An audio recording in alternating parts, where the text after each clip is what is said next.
You are going to be stunned by tonight's video.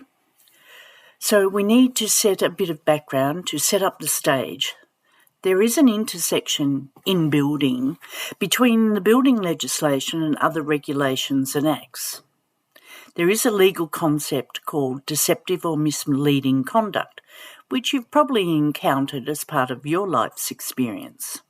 For instance, you buy a pair of socks advertised at 100% cotton and they are 50% synthetic, which make feet sweat, which is why you bought cotton in the first place, right? This is an extract from the Redfern Law Centre. They do an amazing job, those centres. Conduct is misleading or deceptive if it leads or is capable of leading a person into error, where the overall impression created by the conduct is false, inaccurate, or may be misleading or deceptive.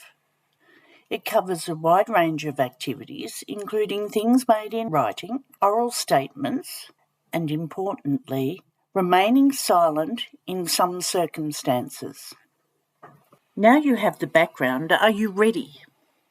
In Victoria, as in other states and territories, when selecting a building practitioner, you are encouraged and advised to check the relevant website to validate their registration and bona fides. They may also refer you to the practitioner disciplinary register. These entries are publicly available on their website under the disciplinary sanction register.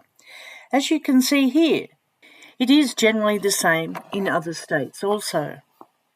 The following slides, entries, etc., have been redacted to protect ourselves from unnecessary defamation accusations. You know, I never came across the word redacted until I was caught up in a shonky builder, shonky surveyor disaster. This is a recent and original entry on the Victorian Building Authority on its website for this practitioner. It was posted 6 months after the decision on the 20th of the 12th, 2022. On analysis, the first redacted part is the practitioner's name, then the registration number, and yes, Building Surveyor Unlimited.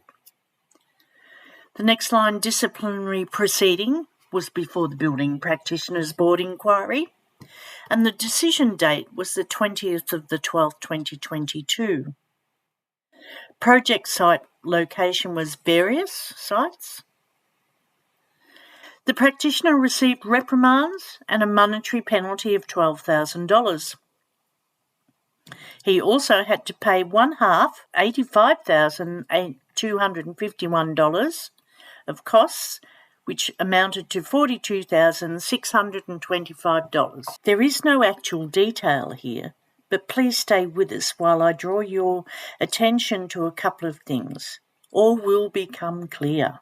As a matter of public interest and safety, a person who used and had been severely damaged behaviour demanded the VBA, the Victorian Building Authority, stop misleading the public by minimising, normalising and understating the seriousness of this practitioner's behaviour. A second version of that entry was posted 10 weeks after that complaint. This is that second entry for the same practitioner and still bears no reality to the gravity and the seriousness of bad behaviour. Big difference, hey? Wow, all of a sudden you can see there's some gravity to this case. You can see a bit more the extent, more than was first portrayed. You wait and see, there's more. No details on the first slide, but the offences occurred between 2009 and 2014. But it took 13 to 14 years, for the regulator to bring him to task. Most people would be dead by now. Watch as I decipher the concealing and secretive language used here to minimise and normalise bad and recalcitrant behaviour. Just the opening paragraph dumbs down the seriousness and the unlawfulness of using unregistered, unqualified people as building inspectors, regardless of whether they're employed as employees or as subcontractors. Who cares? It's illegal and it's dangerous. It minimises and normalises bad behaviour by the inclusion of a 50% discount on the cost. He's at some dress sale and he gets a 50% discount. What a hero. Through omission, it gives no weight to the possible seriousness of the safety issues surrounding this practitioner. All this takes the eye away. 14 years for the regulator to bring this practitioner to heel. Second entry says 51 locations. Makes it sound like sight, but it's not. They are towns and cities. More minimisation and concealment. Like 51 locations is okay, is it? The new norm. The new norm. How many allegations were there? How many sites were there? How many actual families were affected by this guy? It is understood that he used 6 unregistered and unqualified persons or people to do the mandatory stage inspections. I ask you, would you want me to do the mandatory stage inspections on your frame or your slab? Let alone a 24-hour fueling station which is unattended. This is not legal behaviour. Why is it minimised? Why were the second entry details so blatantly disguised and dumbed down? Why in the first entry was there nothing? No details at all. Isn't this deceptive and misleading? Or is it both?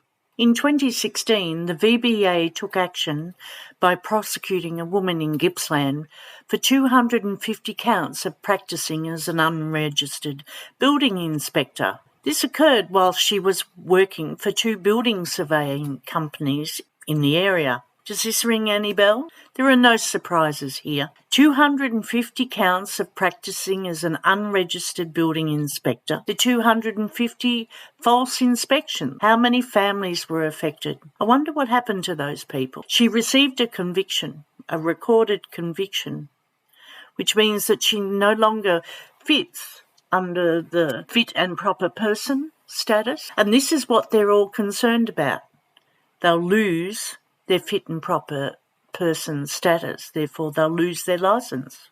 You would expect reliable, unbiased, clear and honest reporting by the regulator. Isn't that what they're supposed to do? So, to wind up, let's look at the disciplinary action and the fine. $12,000 fine. Wow. Reprimands, a discount of $42,625 on the costs. Why do you give a serial wrongdoer from 2009 to 2014 and beyond a 50% discount? He will probably never pay the $12,000. The reprimands, well, they'll go straight in the bin. And the $42,625 discounted amount to him is tax deductible, but only if he pays it. Minimised, normalised and concealed. Now I want you to answer the one simple survey question. 3 simple options. 1, 2 or 3. You think only the surveyor was deceptive and misleading? 2. You think only the regulator was deceptive and misleading? Or 3. Do you think both the surveyor and the regulator were deceptive and misleading? Answer 1, 2 or 3. This survey has no right or wrong answers. We just want to know what you think or perceive about this matter. Check those roof trusses, stay safe and stay informed.